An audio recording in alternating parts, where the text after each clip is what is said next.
तो गाइस मैं हूं अंकित और आप देख रहे हैं रेसलिंग फैंस नेटवर्क। तो भाई शायद आपको याद हो कि कुछ टाइम पहले मतलब कुछ लंबे टाइम पहले एक अपडेट आई थी कि डब्ल्यूडब्ल्यू वाले स्पॉन्सरशिप के लिए इतने पागल हो चुके हैं कि आपको ये भी एक्सपेक्ट करना चाहिए कि इवेंचुअली डब्ल्यूडब्ल्यू सुपरस्टार्स के रिंग गियर के ऊपर भी आपको स्पॉन्सर्स देखने को मिलेंगे। जैसे इंडियन क्रिकेट टीम के ऊपर आपको MRF ETC ड्रीम 11 के स्पॉन्सर्स देखने को मिलते थे, वैसे ही आपको डब्ल्यूडब्ल्यू सुपरस्टार्स के रिंग गियर में भी स्पॉन्सर्स देखने को मिल सकते हैं। ऐसी अपडेट आई थी एंड अब ये चीज़ होते हुए दिख भी रही है। बहुत ही क्रेजी अपडेट है ये भाई। कहना है कि WWE announced a multi-year partnership with Dude Vibes. Part of the partnership will include Dominic Mysterio wearing Dude Vibes branding on his gear.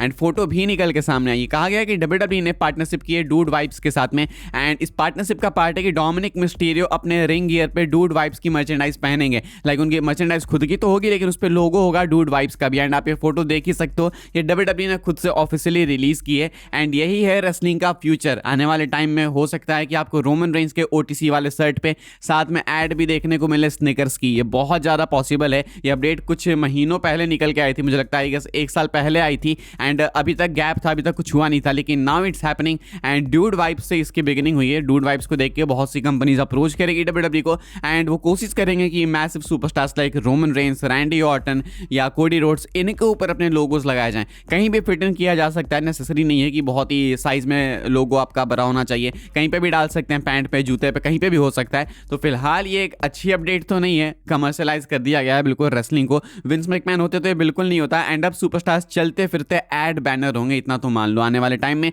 हर एक सुपरस्टार पे आप ये देख सकते हो, मतलब होगा इवेंचुअली, पक्का लिख के ले लो। आगे बढ़ते हम लोग बात करते हैं Y2J क्रिस जेरिको की। कल वापस से क्रिस जेरिको को लेकर रूमर्स बहुत ही ज्यादा बढ़ गई भाई, जब WWE ने मिस्ट्री क्रेट, मिस्ट्री बॉक्स को इंट्रोड्यूस किया। फैंस को लगता है कि क्रिस जेरिको है इसके अंदर, लेकिन क्या ये प्रैक्टिकली पॉसिबल है? देख के फिलहाल लगता तो नहीं है। फाइटफुल सिलेक्ट की अपडेट निकल के सामने ये कहना है कि Chris Jericho is firmly under contract with AEW and the belief among those around Jericho and within AEW is that his deal was frozen after he took time off in 2025। कहना Fightful select का कि Chris Jericho अभी भी AEW के साथ ही contract में, वो leave नहीं किए हैं AEW को, बिकॉज माना ऐसा जा रहा है जेरिको के साइड का भी एंड AEW के साइड का भी कि इनकी डील को फ्रीज कर दिया गया था बिकॉज जेरिको 2025 में लंबे टाइम ऑफ के लिए गए थे। अब वो टाइम ऑफ के लिए गए, मान लो, अब मुझे एग्जैक्टली तो नहीं याद कितने लंबे टाइम के लिए गए थे, 6 महीने, 7 महीने, 5 महीने, वो जितने टाइम के लिए गए थे, ये इतना जो टाइम है अब इनका कॉन्ट्रैक्ट में ऐड कर दिया जाएगा। इस डील को फ्रीज कर दिया गया है। लेकिन इसमें दो चीजें समझने लायक, हमें पता नहीं कि एग्जैक्टली ये टाइम कितना लंबा था,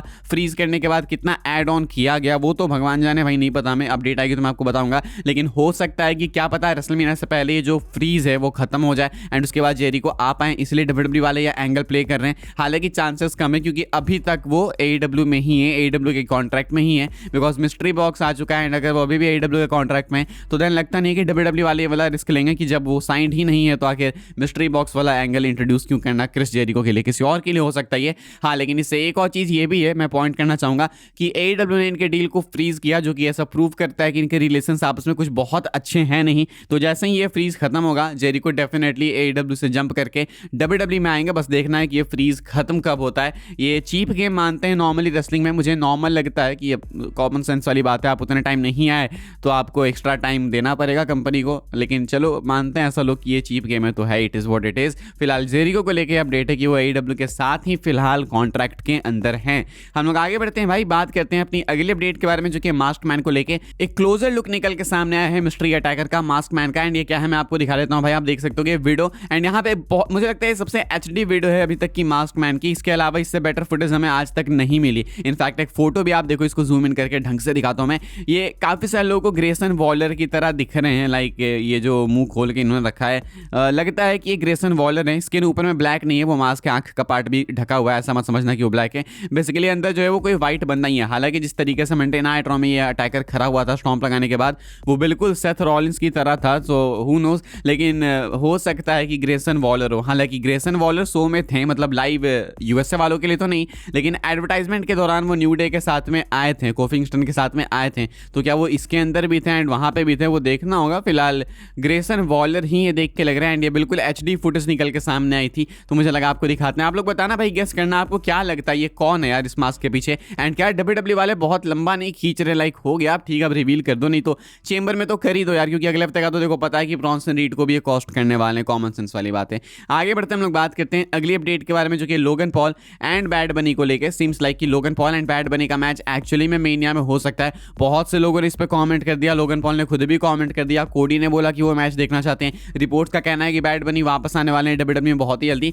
एंड अभी लोगन पॉल पॉलिसी पे बात करते हुए ऐसा कहते हैं कि डब्ल्यूडब्ल्यूई के अंदर ऐसी बातें हैं कि हम बैड बनी एंड लोगन पॉल का मैच करेंगे फ्यूचर में। ये तो नहीं बोला, इन्होंने स्पेसिफाई नहीं किया कि रेसलमेनिया की ही बात है, लेकिन कहना है लोगन पॉल का कि डब्ल्यूडब्ल्यूई के अंदर बातें हैं कि उनका मैच कराएंगे ये लोग बैड बनी से इन फ्यूचर। एंड काफी सारे लोगों का ऐसा मानना है कि बहुत ही ब्लॉकबस्टर मैच हो सकता है। लोगन पॉल भी मेन स्ट्रीम है एंड बैड बनी की तो बोलने की नीड ही नहीं है भाई, पहले भी थे वो एंड अब तो हद से ज्यादा हो चुके हैं सुपर बोल में परफॉर्म करने के बाद। तो बिल्कुल सही अपॉर्चुनिटी डब्ल्यूडब्ल्यूई के पास, अगर इनको एक्चुअली में रेसलमेनिया के अराउंड हाइप बनानी है तो बैड बनी को लेके आना होगा। एंड बैड बनी लोगन पॉल का celebrity versus celebrity match I think बहुत ज्यादा नंबर्स इनके लिए ड्रॉ कर सकता है सोशल मीडिया पे भी एंड ऐसे ओवरऑल भी। तो फिलहाल एक्सपेक्टेड है कि बैड बनी आपको कंपीट करते हुए दिखेंगे अगेंस्ट लोगन पॉल। एग्जैक्टली कहां वो तो पता नहीं है, लेकिन मुझे लगता है मेनिया से पहले डिस्कशन है, तो मेनिया से बेटर स्पॉट क्या ही हो सकता है ना, फिर तो उससे ग्रैंड स्टेज कोई है ही नहीं। आगे बढ़ते हम लोग बात करते हैं पेज की। पेज ने एक बार फिर से कमेंट किया है भाई एंड कमेंट करते हुए टीज करती हैं रेसलिंग में अपना कमबैक 2026 में। एंड रेसलिंग में कमबैक टीज करने का मतलब है कि डब्ल्यूडब्ल्यूई में कमबैक टीज करना। मैं आपको बता देता हूं पेज क्या बोलती है। कहती है कि मैं बहुत ज़्यादा कुछ नहीं बताऊंगी, लेकिन मैं कह सकती हूँ कि 2026 में कुछ बहुत ही मैसिव चीज़ें होने वाली है, बस इतना बताऊंगी, मैं ज़्यादा स्पॉइल नहीं करूंगी। तो इन्होंने ये आंसर दिया जब इनसे पूछा गया कि रेसलिंग के लिए इनके क्या प्लान है 2026 में। कहती हैं कि देख लो मैं अभी ट्रेनिंग वगैरह भी कर रही हूँ, तो कोई तो रीजन है। फैंस स्पेकुलेट करना पसंद करते हैं कि ये डब्ल्यूडब्ल्यूई में आएंगी, लेकिन डब्ल्यूडब्ल्यूई में आने के चांसेस धीरे धीरे कम होते जा रहे हैं जैसे जैसे इवेंट्स निकलते जा रहे हैं। लाइक रंबल में आना चाहिए था, नहीं आई, क्या पता चेंबर में, क्या चेंबर में हालांकि कोई स्पॉट दिखता नहीं इनके रिटर्न के लिए, रेसलमेनिया में सीधा आ जाए क्या पता। काफ़ी सारे क्वेश्चंस हैं, लेकिन फिलहाल ऐसा कहती हैं पेज कि वो 2026 में कुछ बिग मूव्स लेने वाली हैं एंड आप बहुत ही जल्दी देख लोगे, लेकिन अभी ये स्पॉइल नहीं करना चाहती हैं। मैं चाहता हूँ कि पेज वापस आए। मैं सोशल मीडिया पे हमेशा देखते रहता हूँ, निकी बेला हो गई, ब्री बेला हो गई, ये लोग ना हमेशा पेज को ट्वीट करती हैं। एंड अभी रिसेंटली देखा था मैंने कि बेला ट्विंस ने पेज को ट्वीट किया था कि वो मिस करती हैं उनको, वो चाहती हैं कि वापस आ जाए पेज। एंड पेज तो अपने साइड से फुल ओपन है ही। पेज ने रिवील किया कि वो तैयार है आने को, बस डब्ल्यूडब्ल्यूई ने इनको इन्वाइट नहीं किया रंबल में, बस इतनी सी बात है। डब्ल्यूडब्ल्यूई के हाथों में, तो पेज अपनी तरफ से ओपन है, बस डब्ल्यूडब्ल्यूई को इन्वाइट करने भर की दे रही है एंड इसके बाद पेज आपको देखने को मिल जाएंगी। आई डोंट नो व्हाई ये क्यों नहीं बुला रहे भाई, सबको आप ले आते हो यार, इनको लाने में क्या दिक्कत है। मुझे लगता है फैंस इनको चाहते भी हैं, एटलीस्ट एक टाइम पॉप के लिए तो डेफिनेटली चाहते हैं। उसके बाद एक वुमेन्स रोस्टर में अच्छा एडिशन ही होगा। निकी बेला है, ब्री बेला है, एजे ली हैं, सब हैं, तो पेज को क्यों नहीं, पेज को भी ले आओ भाई, वो एरा पूरा वापस ले आओ, मतलब अच्छा रहेगा ना। बाकी फिलहाल इस वाली वीडियो के लिए गाइस ये सारी अपडेट्स थी। आई होप आपको इन्फॉर्मेशन मिली हो। मिले तो वीडियो को लाइक कीजिएगा, शेयर कीजिएगा एंड सब्सक्राइब कीजिएगा चैनल को, ताकि आने वाले टाइम के अंदर आपको और भी सीन डब्ल्यूडब्ल्यूई के अपडेट्स वगैरह सबसे पहले देखने को जानने को मिलते रहे। फॉलो कर सकता है भाई आप लोग मुझे इंस्टाग्राम एंड ट्विटर पर, लिंक आपको मिलेगी डिस्क्रिप्शन में। ज्वाइन कर सकते हैं व्हाट्सएप चैनल को, उसकी भी लिंक है डिस्क्रिप्शन में। मिलूंगा मैं आपसे अगली वीडियो में जल्दी ही, तब तक के लिए goodbye, thanks for watching.